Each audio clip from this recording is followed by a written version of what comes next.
Beacon Headmaster's office. Next day, John was still in power armor and now facing his mother and father. Ashbin, so you've secretly been building this army of yours? Glinda, and alongside young Whitley. John, yes. We've been planning this since I was 13 and he was 10. Our dream was to share the prosperity and autonomy. But me and Whitley became increasingly aware of the corruption in high places and with inequality of the masses.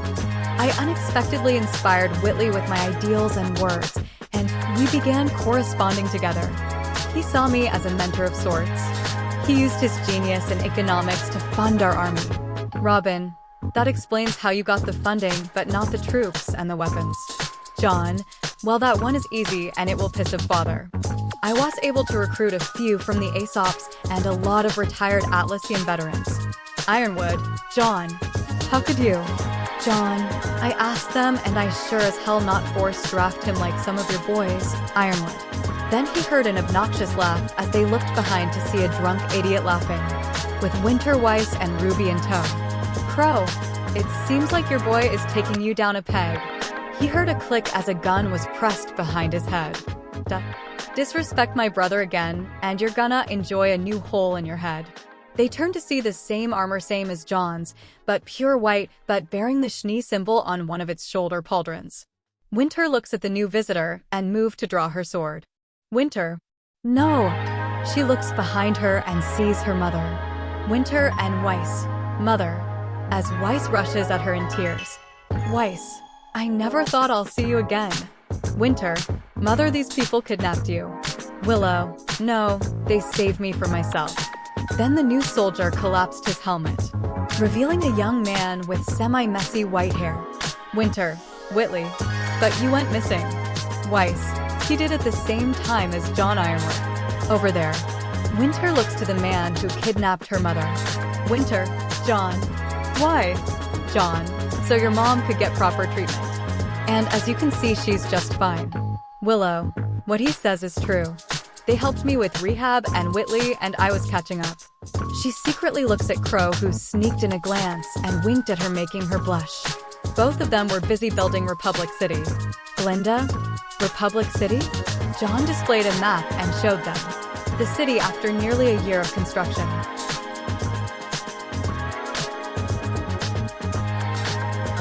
Glinda, how did you amass such wealth to create that? Whitley, I did. I used some of the wealth under my name and made many hefty investments. And all that I generate goes to infrastructure and military development. John, on the other hand, is responsible for the advanced military technology. Ironwood looks at John with a sense of pride and immense shame. Ashbin, can you at least explain your advanced tech, and how were you able to maintain your economy? Whitley, I made a huge investment with a dust company who started out as a small shop. Stone Coal started as a small dust shop, but now he is CEO for Coal Industries. Glinda, you mean the father of our transfer student Flint Cole? Whitley, yes. His company does what the SDC doesn't. Provide dust to outer villages who is in desperate need of help. Sometimes for free. Weiss, but Whitley, unlike you, I don't care about my name being remembered or how it is viewed. My work? My sacrifice? I don't care if I'm ever remembered. The people I helped is my comfort when I enter my grave.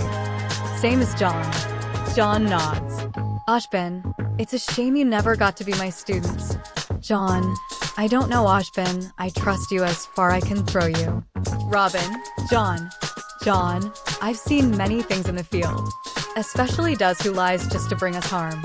You may mean well, but I feel deception in your voice. Ashbin, I don't know what to say to that, but let's address the elephant in the room. Since all present leaders are here, Ruby then gave her story about the intruder as in canon.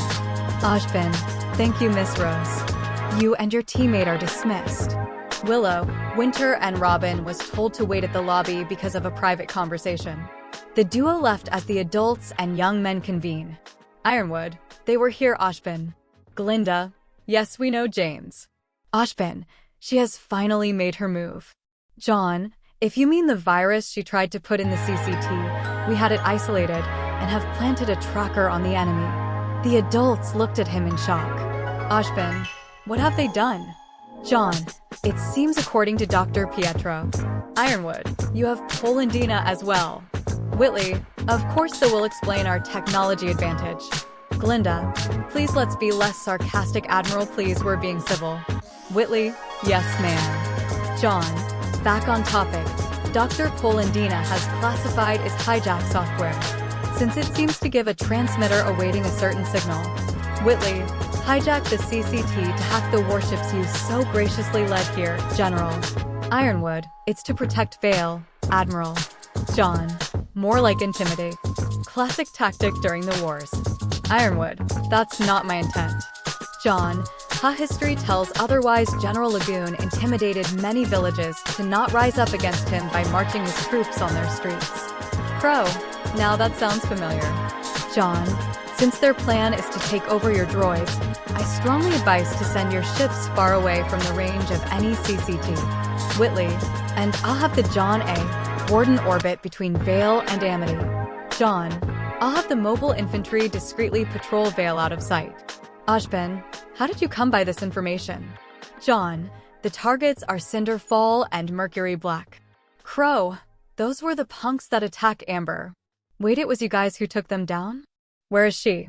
Jaune, she's in hiding, not knowing who to trust, since you were conveniently late to save her. Crow, I received word from Leo to wait for one more day.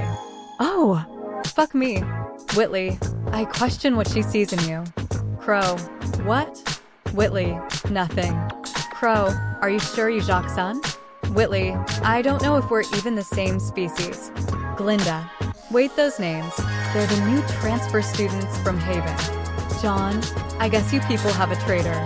You really don't inspire loyalty, Ashbin. Ashbin, Leo, what have you done? Jaune and Whitley then reforms their helmets. Glinda, we have to deal with Lionheart. Ashbin stood and cuts her off. Ashbin, I know I can't convince you to join my cause, but you said you want to help the people. Glinda, where are you getting at? Ashbin, our students are so reckless and impulsive. I see you carry your mobile infantry with great discipline and self-control. I need that in an instructor. Glinda, you want him to train the next generation. Ashbin, he and Sir Whitley has the heart of true leaders, something I only see once in 100 lifetimes. He contemplates, but seeing how this team RWBY just do everything they want regardless of consequences must be reined in. Jaune, I accept on one condition. Ashbin, name it. Jaune, diplomatic immunity in my operations against crime here on Vale. I will provide our names and ranks so you can tell the police department to back off, especially with the I.DS. Ashbin, granted. Ironwood, you can't be serious. The two then walked past the general as Jaune bumps his shoulder, shoving him out the way.